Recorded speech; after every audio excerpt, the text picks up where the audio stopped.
Assalamualaikum warahmatullahi wabarakatuh. Selamat sore Pak Danar dan teman-teman sekalian. Kali ini kami dari kelompok 3 akan mempresentasikan hasil dari kerja kelompok kami, yaitu pembahasan tentang epidemiologi. Next. Anggota kelompok kami terdiri dari Nurul Aisyah dengan NIM 082, Niken Diah Utami dengan NIM 085, Satrio Putro dengan NIM 100, Rizky Aulia Ananda NIM 101, Anindita Nala Fauzia dengan NIM 102, Eli Istiqomah dengan NIM 112, dan Husna Mufidah dengan NIM 120. Pokok pembahasan dari kelompok kami yaitu penyebaran patogen, daur besar penyakit tumbuhan, terjadinya epidemi, ramalan mengenai datangnya epidemi, serta rumus epidemiologi. Langsung masuk ke pembahasan pertama. Baik, yang pertama yaitu pengertian epidemiologi. Epidemiologi adalah ilmu tentang perkembangan penyakit dalam ruang dan dalam jangka waktu tertentu sebagai akibat adanya interaksi antara populasi inang patogen yang dipengaruhi oleh faktor fisik, biotik, dan manusia. Menurut Oka tahun 1992.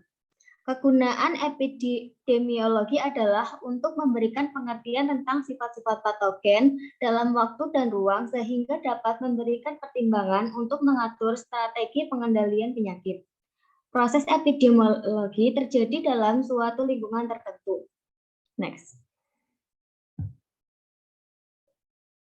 Epidemiologi mempelajari proses interaksi inang patogen yang masing-masing dalam tingkat populasi.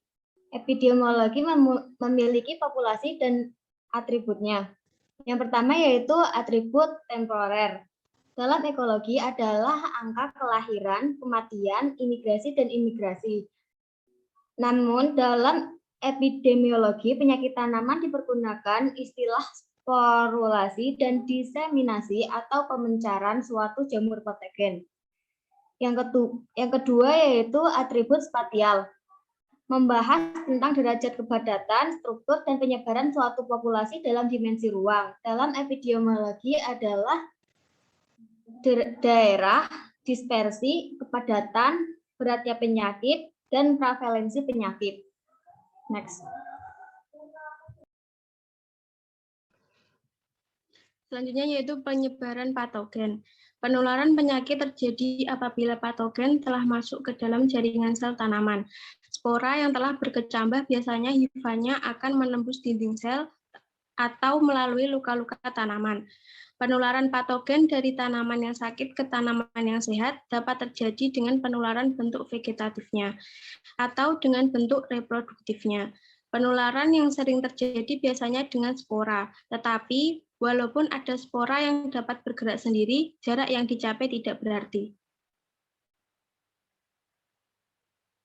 Penyebaran patogen juga dapat terjadi secara aktif apabila patogen dapat berpindah dari satu tempat ke tempat lain secara aktif dengan sendirinya.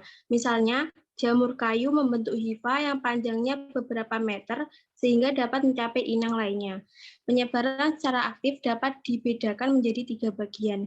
Yang pertama yaitu mekanisme pistol air yang biasa terdapat pada jamur kelas Ascomycetes. Yang kedua yaitu mekanisme pemotongan. Sel ujung atas dari spora terpotong sampai sporanya dapat dilepas ke udara. Yang ketiga yaitu melepas basidiospora. Basidiospora bertempat simetris pada ujung sterigma dan bila spora masak, tetes cairan dikeluarkan dari hilumnya dan menyebabkan spora terlepas seketika. Selanjutnya adalah agensia penyebaran patogen. Pada umumnya, penyebaran patogen terjadi secara pasif. Agensia pertama adalah angin. Penyebaran patogen oleh angin bersifat tular udara, seperti spora pada jamur, patogen di daun, tangkai, dan buah. Penyebaran oleh angin ini mencakup 3 proses. Yang pertama adalah mengangkat inokulum ke udara atau take off, lalu memindahkan inokulum dari satu tempat ke tempat lain atau flight, lalu menempatkan inokulum pada inangnya dari atmosfer deposisi. Lalu agensia yang kedua adalah air. Penyebaran patogen oleh air bersifat ular air yang disebabkan karena adanya titik air atau hujan pada eksudat bakteri yang menyebabkan sel bakteri terpencar dan tersebar ke berbagai arah atau tempat kontak atau penetrasi. Agensi selanjutnya adalah serangga. Serangga memegang peranan penting dalam penularan, penyebaran, pembiakan, dan pertahanan patogen. Perlu dibedakan serangga yang menularkan dan menyebabkan penyakit. Serangga akan mendepositokan atau meninggalkan inokulum yang dibawanya ke bagian tanaman yang terluka karena proses makan serangga. Agensi yang terakhir adalah manusia. Telah berulang kali manusia mengangkut patogen ke daerah-daerah yang sebenarnya dapat tetap bebas dari suatu penyakit tertentu. Contohnya penyakit pada kentangan. Kentang dimasukkan ke Eropa dari pegunungan Andes, Amerika Selatan pada akhir abad ke-16. Awalnya, Phytophthora infestans, penyebab penyakit hawar daun, tidak terbawa ke Eropa. Namun karena impor bibit kentang yang terus-menerus sekitar tahun 1840-an, patogen ini akhirnya masuk ke Eropa.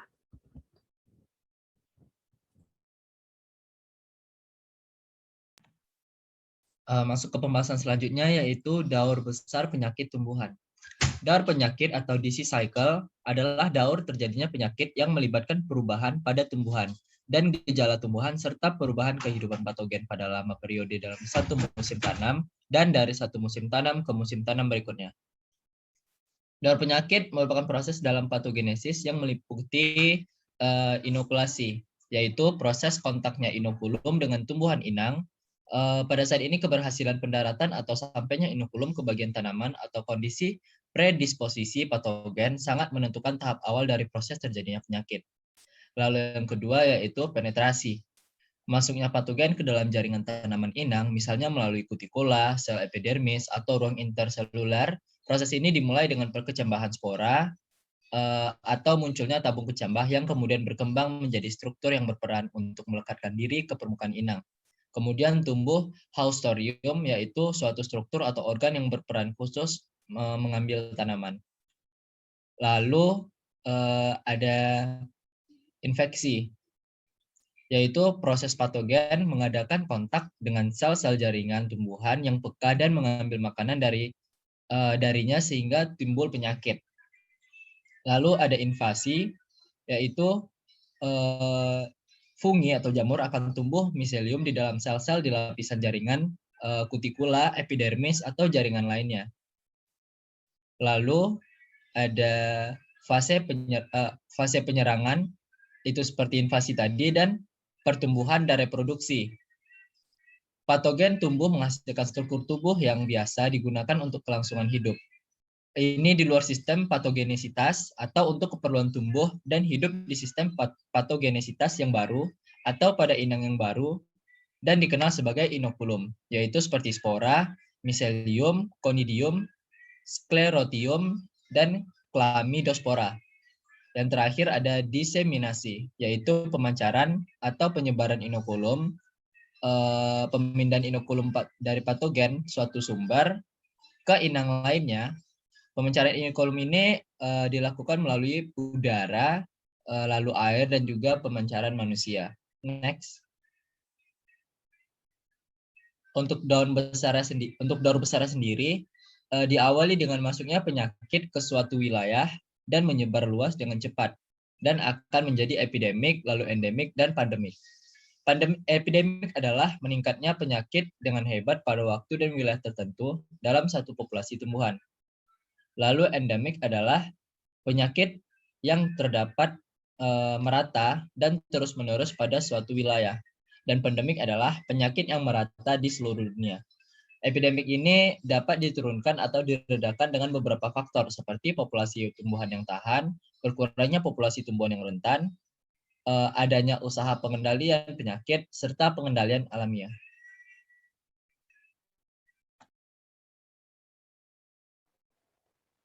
Selanjutnya terjadinya epidemi. Epidemi adalah perubahan intensitas serangan penyakit tanaman di dalam suatu populasi tanaman pada waktu dan ruangan tertentu. Epidemi mengenai bagaimana kedua populasi tersebut berinteraksi satu sama lainnya. sehingga timbul suatu penyakit yang menyebabkan kehilangan hasil. Beberapa faktor yang dapat mempengaruhi timbul dan berkembangnya epidemi penyakit tanaman. Yang pertama, patogen.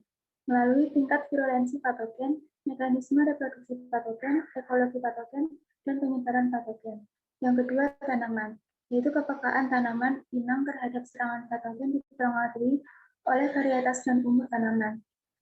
Tanaman mempengaruhi lingkungan dan berpengaruh terhadap patogen dengan ciri populasi tanaman yang terdiri dari keragaman karakter tanaman, keragaman lingkungan, keragaman genetik, kepadatan tanaman, dan kondisi pertumbuhan.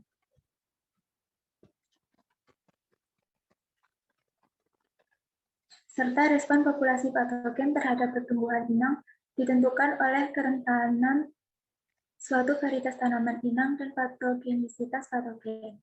Yang ketiga, cuaca. Cuaca terbagi menjadi beberapa unsur. Yang pertama, suhu. Suhu optimum bagi patogen namun jauh di atas atau di bawah suhu optimum inang, maka penyakit berkembang lebih cepat.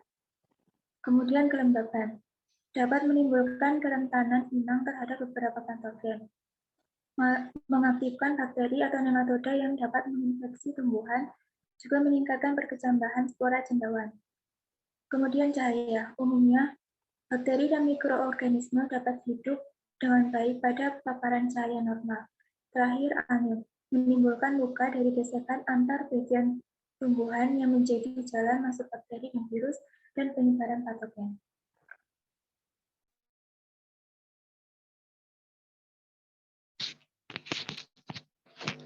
Pembahasan selanjutnya, peramalan epidemiologi penyakit. Peramalan epidemiologi penyakit yaitu suatu usaha memperkirakan atau estimasi kapankah suatu penyakit akan mengalami epidemi dan sampai seberapa besarkah kerugian yang akan ditimbulkan. Pada dasarnya, suatu peramalan hanyalah merupakan suatu perkiraan yang disusun atas data empiris berdasarkan pengamatan bertahun-tahun. Ada dua faktor pokok yang bisa dijadikan dasar dalam peramalan penyakit tanaman, yakni yang pertama, berdasarkan data cuaca, yang kedua, berdasarkan data biologi seperti jumlah spora, populasi vektor, dan sebagainya.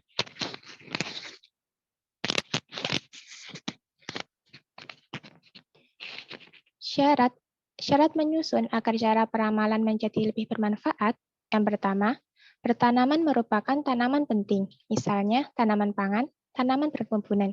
Yang kedua, penyakit dapat menimbulkan kerugian besar, keadaan tertentu. Yang ketiga, terdapat cukup keterangan, baik hasil pengamatan atau penelitian mengenai pengaruh faktor lingkungan terhadap penyakit tanaman. Yang keempat, para petani cukup siap dan mengerti peramalan penyakit. Yang kelima, tersedia cara pengendalian penyakit yang tepat. Yang keenam, terdapat waktu yang cukup antara hasil perkiraan dengan timbulnya epidemi penyakit.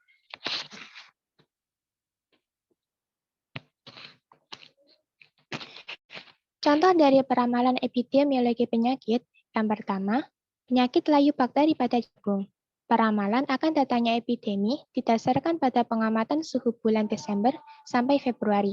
Yang kedua, karat daun gandum. Timbulnya ini pada bulan April sampai Juni mempunyai korelasi dengan cuaca dan perkembangan karat pada bulan Februari sampai Maret. Rumus epidemiologi pada penyakit berbunga sederhana, yaitu XT sama dengan X0 ditambah X0 ditambah R kali T. XT sama dengan X0 tambah 1 dikali 1 tambah R kali T. Pada penyakit berbunga majemuk yaitu XT sama dengan X0 dikali E pangkat R kali T. Keterangan X0 sama dengan inokulum awal atau jumlah tanaman sakit awal. XT sama dengan inokulum akhir atau jumlah tanaman sakit akhir. E konstan 2,7182. R laju infeksi jumlah tanaman sakit per satuan waktu. T sama dengan jangka waktu berlangsung epidemi. Bila pada penyakit berbunga sederhana maupun penyakit berbunga majemuk untuk menekan berlangsungnya epidemi XT perlu diusahakan secara terpadu agar X0 kali R dan T sekecil mungkin. Menekan X0 dapat dilakukan usaha karantina, penanaman di daerah bebas penyakit, penggiliran tanaman, penanaman benih yang sehat, pemakaian fungisida, roketan, sanitasi, dan kahanan vertikal. Menekan R dengan mengurangi kelembapan pertanaman, mengubah teknik dan ketahanan horizontal pada tanaman semusim. Menekan T dengan menanam kultivar berumur pendek atau mengatur waktu tanaman agar lingkungan tidak sesuai dengan perkembangan patogen dalam jangka waktu yang lama.